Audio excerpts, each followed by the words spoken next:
Hi everyone, this is Lisa with Saddlebox, the best way to spoil your horse. Muddy pastures, muddy arenas, muddy boots, and our favorite, muddy horses. Here are some tips for managing all the mess. Dried mud is much easier to remove than wet mud. Start with a rubber curry comb or a shedding blade to loosen up as much dried mud as possible. Then go over your horse's body with a brush that has plastic bristles. Mud can cause hair to stick together, and brushing a mane or tail without detangler can rip hair out. Pro tip, if your horse's mane and tail are completely soiled, you can wash them with shampoo and conditioner before brushing through. You probably arrived at the barn to find your horse muddy beyond repair. Sometimes simple grooming won't do the trick.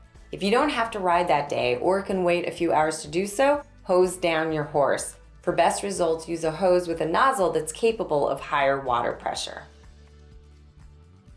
When it's colder, use a waterproof turnout blanket or sheet to keep your horse warm and clean. Use gutters and downspouts for the roofing on shelters and stalls. Gravel makes a good base for outdoor areas, and stall mats can also help keep your horse clean. More manure equals more mud. Changing where you feed your horse can help prevent deep mud from high foot traffic. Both are caused by bacteria that thrive in wet conditions. Mud fever or scratches usually appears as scabby, matted areas on the lower limbs of your horse. Rain rot typically affects the upper portion of the body, where your horse will have spots of scabs or missing hair. The sooner these conditions are caught and treated, the better.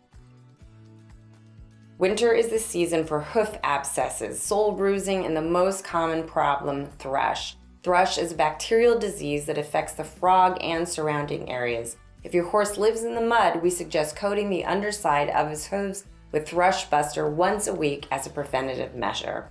One thing's for certain, you'll never love the mud as much as your horse does, but we hope these tips make your winter months a bit more bearable.